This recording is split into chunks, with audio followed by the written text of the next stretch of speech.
Hi everyone, it's David from Limpower here. Happy New Year! It's 2019 already, can you believe it? 2018 just basically goes past like a flash for me, that personally is. But anyway, I hope everyone had a good break around 2018, around Christmas and New Year.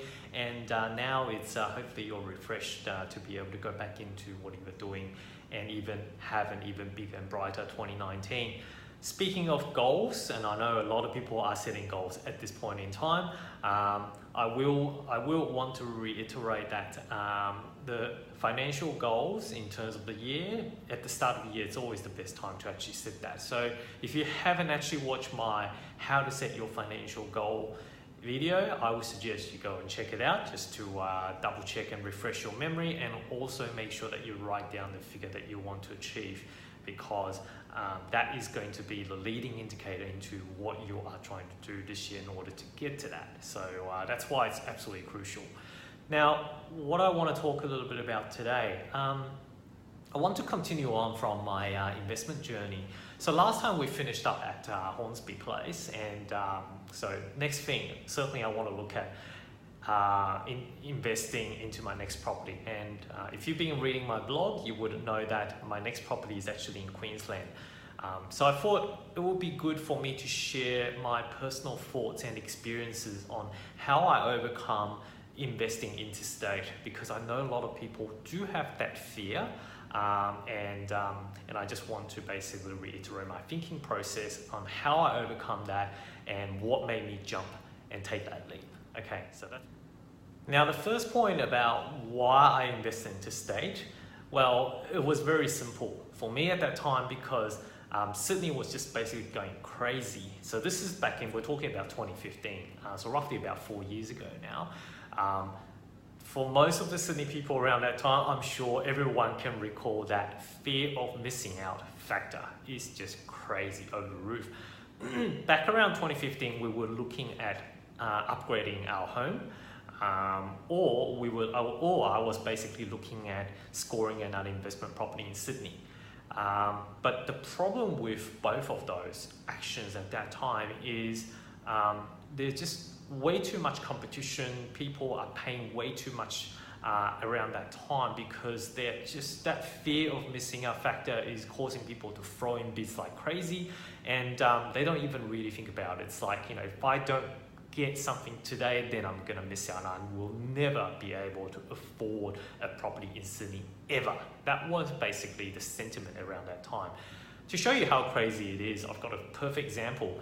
Around that 2015 period, I was looking at investing a unit around Parramatta. So, you know those 3-level story walk-up type of red brick units, very close to Parramatta Westfield and very close to train station as well.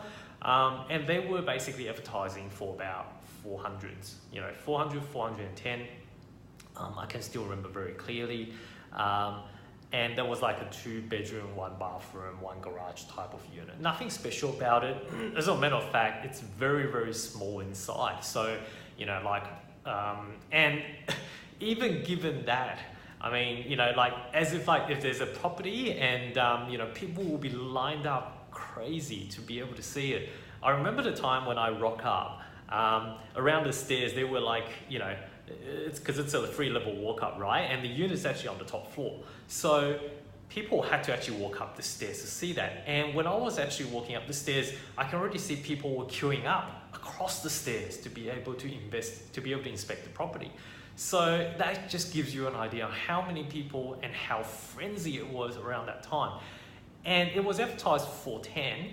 By the end of the inspection, you know, the agent would have kindly texted everyone to say, okay, well, you know, at the moment we're already up the price, you know, there's offers in around 450, so if you're not putting in offers over 450, don't even think about it. So it was very crazy. And then guess how much it got sold? By the way, that was a Saturday inspection, and then the next day, Sunday, basically it got sold, and it got sold for about 510. So just think about this. It was advertised for 410, and it got sold for about 510. That was $100,000 more than what it was advertised. And it was a 2-bedroom, 1-bathroom, 1-garage unit, not brand new, nowhere near brand new. It was in original condition, nothing fancy about it, and it was going like that. So that's why that fear of missing out factor is just crazy, and I decided that, hey, this is probably not the market to actually put your money in, because guess what? If you want to be able to compete with others, that means you gotta have to up your game as well. But as an investor, you gotta think logically. You got to think about what your yield is. You know, what is your return? What is your cash flow position after you hold this property? And if I whip up my cash flow spreadsheet there and type in these offers, say for example, putting offers $500,000 rented at $400, it's definitely sucking up a lot of my cash flow. So, as investors, we really got to think logically about not buying with sentiments, and also definitely don't follow other people as when they're going crazy, putting in crazy prices. But you really got to rely on the numbers, okay?